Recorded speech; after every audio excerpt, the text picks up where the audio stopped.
buat persiapan supaya mudah-mudahan dengan apa yang kita baca pada malam ini memberi keinginan kepada kita untuk melakukan ibadah korban, kerana ibadah korban ini amat besar pahalanya si Allah Subhanahu wa taala.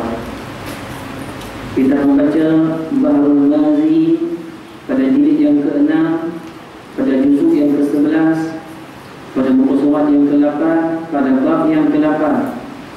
Qala musannif rahimahullahu ta'ala wa nafa'ana bi'ulumihi wa barakatihi fid dharain amin. Babun ma jaa'a fi fadli al-udhiyah.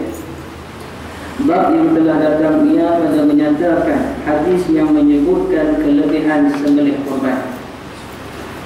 Ketahuilah kiranya ya saudaraku, bermula menyembelih korban itu ialah menyembelih unta atau lembu atau diri-diri kerana berbuat ibadat kepada Allah Subhanahu wa taala pada hari raya haji hingga akhir hari tasyrik, dan disedekahkan setengahnya kepada jiran dan setengahnya kepada fuqara dan masakin dan setengahnya diberikan makan ahli di rumah, sebagaimana lagi akan dinyatakan bicaranya di dalam babnya yang akan datang. Tuan-tuan dan puan, pada malam ini kita membaca bab sembelihan korban. Bila kita sebut sembelihan korban, sesuatu yang tidak asing bagi kita. Dan kita sebut korban, kita nampak lembu, kita nampak unta, tapi unta kurang nampak sebab dia orang perempuan. Kita nampak lembu, kita nampak kambing. Menyembelih korban ini tujuannya untuk apa? Untuk taqarrub, untuk menghampirkan diri kita kepada Allah Subhanahu wa taala. Dan kita menyembelih korban ini, binatang yang boleh kita sembelih iaitulah di antaranya unta, lembu, kerbau, kambing biri-biri ataupun kambing kampung. Kambing dipanggil ma'is, kambing kampung. Sebab kambing ni dia ada macam-macam jenis. Kita pun dah lihat macam-macam jenis dah. Ada kita panggil dalam bahasa Arab dia panggil apa? Dia panggil al-kharuf, kibash, dha'nu. Itu di antara jenis kambing biri-biri. Kalau kita kambing itu lagi kambing kampung. Kenapa saya sebut asingkan kambing kampung dengan kambing biri-biri? Sebab kita kena asingkan di antara kampung dengan kambing biri-biri, sebab ranking dia tak sama. Kambing biri-biri lebih afdal daripada kambing kampung, dan usia juga tak sama.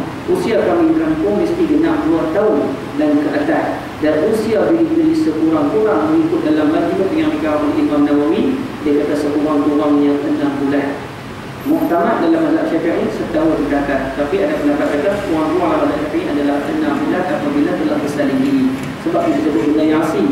Yang pertama unta, yang kedua lembu, yang ketiga kerbau, yang keempat kambing biri-biri. Sama ada biri-biri itu yang bernama kharuf, atau biri-biri itu yang bernama kibash, atau biri-biri yang bernama dha'nu, dan satu lagi dipanggil kambing kampung, ma'is.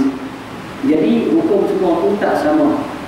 Jadi binatang yang boleh dibuat korban ni ialah binatang yang 4 kaki yang boleh dimakan. Kalau 4 kaki tak boleh dimakan, jangan kata bicara. Kan, walaupun banyak berkeliaran di rumah kita, di taman-taman kita, pantang sampah banyak dia masuk, tak boleh buat korban. Binatang yang boleh buat korban, dan bukan semua binatang yang boleh dimakan boleh dibuat korban. Dan contohnya binatang yang boleh dibuat korban hanya binatang yang saya sebutkan tadi. Lain daripada tadi tidak boleh dibuat korban.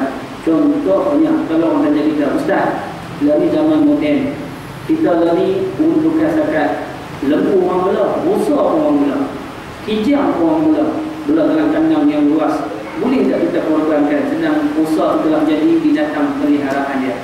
Kenapa Ustaz? Kenapa kuda tak masuk Ustaz? Ini di antara pertanyaan yang selalu diajukan apabila kita mengaji dalam bab Adhiyah ini. Maka jawapannya tuan-tuan, kuda kenapa tidak termasuk dalam senarai yang boleh dibuat korban? Sebab kuda, bila kita sebut kuda, apa yang kita nampak dulu? Kita nampak makan ke kita nampak tunggang? Kita nampak tunggang. Kuda adalah binatang tunggangan. Dia masyhur dengan nama binatang tunggangan.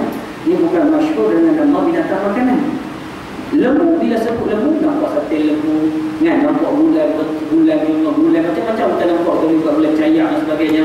Tapi bila sebut kuda, kita nampak, kita nampak tunggang, kita nampak orang yang kuda. Sebab tu ulama kata kuda tidak termasuk dalam senarai yang boleh dibuat korban, kerana kuda masyhur dengan binatang tunggangan, sedangkan binatang yang saya sebutkan tadi masyhur dengan makanan. Itu beza yang pun. Ada pun kita kata rusa dan sebagainya tak boleh juga buat korban. Sebab apa rusa tidak boleh buat korban? Rusa tak termasuk dalam senarai binatang yang jinak yang menjadi peliharaan untuk dibuat korban, dan tidak ada nas yang kata boleh. Sebab tak boleh Ustaz, kita dah belah lagi dalam budak burung, kita dah belah yang macam lembu juga. Cuba kita tanya orang mereka. Bila sebut kijang, dia nampak apa? Dia nampak di kampung kan, dia nampak di hutan. Kita tanya dekat orang Filipina, bila sebut kijang nampak di rumah kan, nampak di kampung kan, nampak di hutan. Bila sebut dia di Australia, bila sebut kijang, bila sebut rusa, nampak di hutan kan, nampak di kampung. Dia nampak di hutan, dia nampak di kampung. Rusa ni dia bukan binatang jinak. Walaupun kita ada belah, tapi tak semua orang belah.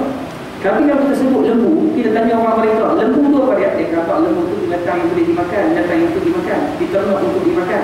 Tanya orang mereka apa sama, tanya orang Australia apa sama, tanya orang Filipina apa sama, dengan jawapan yang sama mereka pergi. Tapi kalau tanya rusa, dia kata binatang peliharaan, binatang di bawah kawalan pendidikan, salah, tak boleh buat tangkap. Tapi kita ada belah dengan dapat Malaysia. Jadi oleh sebab itu rusa tidak termasuk.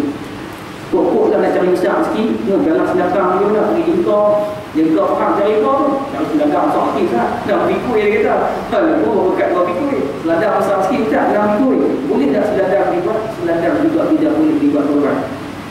Yang boleh dibuat korban macam tadi hanyalah seperti yang disebutkan tadinya. Kalau unta 5 tahun ke atas usianya, kalau lembu 2 tahun genap ke atas, kalau kerbau pun juga sama, kalau kambing giri-giri sekurang-kurangnya 6 bulan mengikut mazhab dengan mazhab Imam Syafi'i, sebagaimana disebut oleh siapa? Sebagaimana disebut oleh Imam Nawawi dalam kitab Majmu'. Dan kalau kambing kampung ma'is, iaitulah dia panggil 2 tahun ke atas. Itu dia punya umurnya. Kita dengar beza. Dan dia kata lagi, tujuan kita menyembelih binatang ni adalah